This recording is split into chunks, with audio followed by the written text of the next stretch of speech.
नमस्कार, मैं हूं आपके साथ रचना। दिन भर की 10 बड़ी खबरों के साथ हम एक बार फिर से आपके सामने हाजिर हैं। शुरुआत करेंगे दिल्ली में हुए भीषण अग्निकांड को लेकर। पहली खबर, दिल्ली के मालवीय नगर में भीषण अग्निकांड देखने को मिला, जिसमें 21 मौत का आंकड़ा अब तक पहुंच चुका है।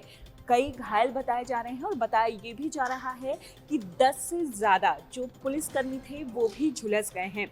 जो डिटेल सामने आई है उसके मुताबिक मालवीय नगर के होटल फ्लोरिश स्टे के पास फायर का एनओसी भी नहीं था। होटल ने फायर की किसी तरह की कोई एनओसी नहीं ली थी। कोई भी इंटरनल फायर फाइटिंग सिस्टम को इंस्टॉल नहीं था उस होटल में, और सभी खिड़कियां सील थी, जिसकी वजह से धुआं भरा तो लोग दम घुटने की वजह से मौत के काल में समा गए। ये एक बेहद बड़ी लापरवाही का ये कहे नज़ीर है कि दिल्ली के मालवीय नगर में जो भीषण अग्निकांड हुआ है वो पूरी तरह लापरवाही का सबसे बड़ा उदाहरण दिखाई दे रहा है। और जो जानकारी सामने आई है उसके मुताबिक जिसका ये होटल था, जो होटल संचालक था, उसे सिर्फ 6 कमरों की अनुमति दी गई थी, लेकिन वो 25 से ज़्यादा कमरे यहाँ पर संचालित कर रहा था। 25 से ज़्यादा कमरे यहाँ पर बने हुए थे और होटल में एंट्री गेट पर इलेक्ट्रॉनिक लॉक लगा हुआ था। समझिए कि कितनी भीषण एक तरीके से कहें आपदा या मानव निर्मित आपदा जो सिक्योरिटी के लिए लगाई गई थी, लेकिन बाकी चीज़ों में कोई सिक्योरिटी नहीं बरती गई। किसी तरह का फायर सिस्टम नहीं था वहाँ पर। और जितने के लिए 6 कमरों के लिए जो है थम्स अप मिला था, लेकिन उसके बावजूद 6 कमरे ना बनाकर 25 से ज़्यादा कमरे वहाँ पर बनाए गए थे, जिसकी वजह से 21 लोग मौत का शिकार हो गए। अब बढ़ते हैं अगली बड़ी खबर की तरफ। टीएमसी में फूट दिखाई दी आज। वेस्ट बंगाल में बहुत ही कहें अजीब नज़ारा वो देखने को मिला, जिसकी कल्पना नहीं की जा सकती थी। पश्चिम बंगाल की राजनीति में बेहद चौंकाने वाला और एक बहुत बड़ा राजनीतिक घटनाक्रम देखने को मिला है। पूर्व सीएम ममता बनर्जी की पार्टी तृणमूल कांग्रेस में बड़ी टूट दिखाई दी यहाँ पर, जिसके बाद 2 धड़े में बढ़ गई पार्टी टीएमसी। और इसमें बागी गुट ने वरिष्ठ नेता ऋतव्रत बैनर्जी को विधानसभा में विपक्ष का नेता चुन लिया और 59 जो विधायक थे वो बैनर्जी के सपोर्ट में दिखाई दिए। ऋतव्रत बैनर्जी के उनकी साइन वाली एक चिट्ठी वहाँ स्पीकर को सौंपी गई। इस लिहाज से बहुत बड़ा घटनाक्रम है, क्योंकि टीएमसी जिसका शासन था वहाँ पर, ममता बनर्जी पूर्व सीएम हैं, इतनी पकड़ वहाँ की राजनीति में रखती हैं, लेकिन उसके बावजूद उनकी ही पार्टी में एक बड़ी फूट सामने दिखाई दी है एक बड़ी हार के बाद। अगली खबर की तरफ बढ़ते हैं। कर्नाटक में आज से एक बड़ा बदलाव हुआ। कर्नाटक में आज से डीके राज, जी हाँ, डीके शिव कुमार जो है वहाँ के सीएम बन चुके हैं। सीएम पद की शपथ ली उन्होंने। अगली खबर की तरफ बढ़ते हैं। ये एक तस्वीर जो है ये जियो पॉलिटिक्स में भी बहुत अहम स्थान रखती है।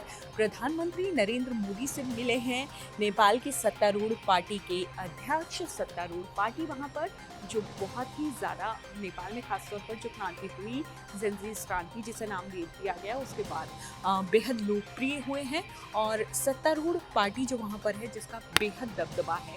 और ऐसे वक्त में ये मुलाकात हुई है जब नेपाल और भारत के रिश्तों में थोड़ी ऊंच नीच चल रही है। नेपाल कई दफ़े भारत के खिलाफ कई ऐसी बातें कह चुका है जो किसी भी सूरत में मान्य नहीं हैं। हालांकि नेपाल के राष्ट्रीय स्वतंत्र पार्टी के जो अध्यक्ष हैं रवि लामिछाने, उन्होंने इस मुलाकात के बाद जो ट्वीट किया, सोशल मीडिया पर जो प्रतिक्रिया दी है, भारत के लिए जो लिखा है वो बेहद दोस्ताना है। उन्होंने कहा कि प्रधानमंत्री नरेंद्र मोदी ने दोनों देशों के साझा और समृद्ध भविष्य के लिए साथ मिलकर काम करने की प्रतिबद्धता को दोहराया है। उन्होंने ये भरोसा जताया कि नई सरकार के साथ मिलकर दोनों देशों के विशेष बहुआयामी और ऐतिहासिक संबंधों को नई ऊंचाइयों तक ले जाया जाएगा। नेपाल के साथ भारत की हमेशा बहुत अच्छी दोस्ती रही है। भारत हमेशा एक वेल विशर के तौर पर नेपाल की सहायता के लिए हर कंडीशन में सबसे पहले पड़ोसी का धर्म निभाता नजर आया है और नेपाल के साथ रिश्ते मजबूत करने की कड़ी में ये तस्वीर एक अहम भूमिका निभा सकती है। अगली खबर की तरफ हम चलते हैं। महाराष्ट्र में एमएलसी चुनाव होने वाले हैं, जिसके लिए महायुति की उम्मीदवारी सूची जारी कर दी गई है। जितने भी उम्मीदवार हैं उनकी लिस्ट जो है वो महायुति की तरफ से जारी कर दी गई है। और ये भी कहा है महायुति ने कि जितने भी बागी हैं वो कम से कम अपना नाम वापस ले लें, यानी बागियों से फिलहाल बहुत ही नरमी से पेश आने की पूरी तैयारी है। कहा गया है कि आप अपना नाम वापस लीजिए। और महायुति जो कि बीजेपी, शिवसेना, राष्ट्रवादी कांग्रेस पार्टी, अजीत पवार गुट, इन्होंने अपने तमाम उम्मीदवारों की सूची जो है वो जारी कर दी है। 17 सीटों के लिए जो प्रत्याशी हैं उनके नाम घोषित किए गए हैं। अगली खबर है मिडिल ईस्ट से, ईरान से, जहां पर खामेनेई, आयतुल्ला खामेनेई की मौत के बाद, उनके निधन के बाद मिडिल ईस्ट में जिस तरीके से अनस्टेबिलिटी आई है, जिस तरीके से वहाँ पर युद्ध चल रहा है, वो फिलहाल थमता तो नज़र नहीं आता, कभी थोड़ा ऊपर नीचे हो जाता है, लेकिन फिलहाल स्थिति बेहद विकट बनी हुई है। उन सब के बीच खबर ये है कि ईरान में आयतुल्ला खामेनेई के अंतिम संस्कार की तैयारियाँ हो चुकी हैं। माना जा रहा है कि काफ़ी सारे लोग उनके अंतिम संस्कार में जुटेंगे और 3 दिन तक राष्ट्रीय शोक घोषित किया गया है वहाँ पर। और उनका जो अंतिम संस्कार किया जाएगा, जो पूरी क्रिया है, माना जा रहा है कि इसमें संख्या जो है करोड़ों में हो सकती है। इसकी कोई पुष्टि नहीं की गई है, लेकिन जून के तीसरे हफ्ते में ये अंतिम संस्कार होना है और उसकी तैयारियां फिलहाल वहाँ पर पूरी की जा चुकी हैं। ये एक बड़ी खबर है। अगर हम अंतर्राष्ट्रीय स्तर पर देखें, अगली खबर की तरफ बढ़ते हैं, खेल से जुड़ी हुई है। बीसीसीआई ने एक बड़ा ऐलान किया है, न्यूजीलैंड से भिड़ेगी टीम इंडिया।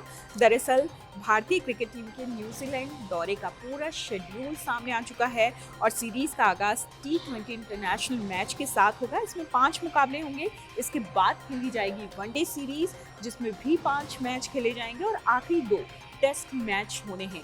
और जाहिर तौर पर जो क्रिकेट प्रेमी हैं वो इसका इंतज़ार काफ़ी लंबे वक्त से कर रहे थे। तो ये भी क्रिकेट की दुनिया के, स्पोर्ट्स की दुनिया की आज बड़ी खबर सामने आई है।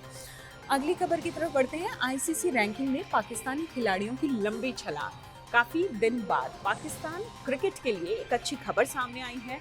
पाकिस्तान क्रिकेट जिस तरीके से उसका स्तर दिन पे दिन गिरता जा रहा है, लेकिन ये खबर ज़रूर उनकी टीम को, पाकिस्तान क्रिकेट बोर्ड को राहत देगी। आईसीसी की नई रैंकिंग जारी हुई है, जिसमें पाकिस्तानी खिलाड़ियों की लंबी छलांग देखने को मिली है।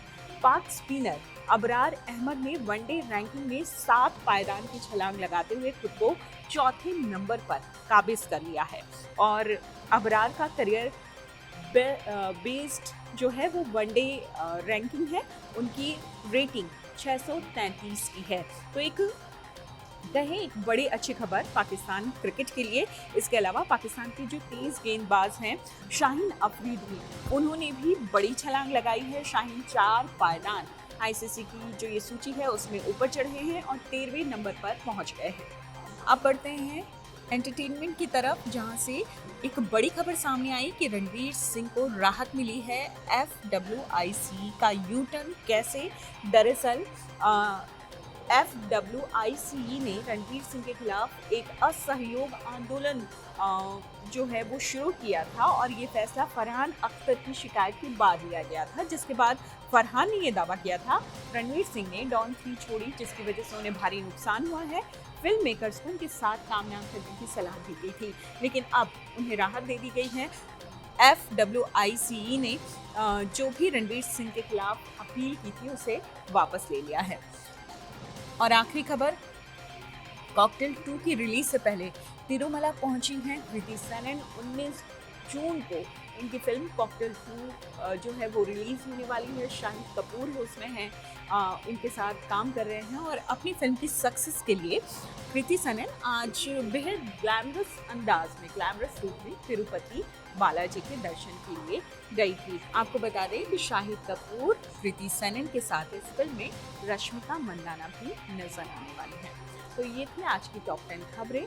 लगातार अपडेट्स के लिए हमारे साथ बने रहिए।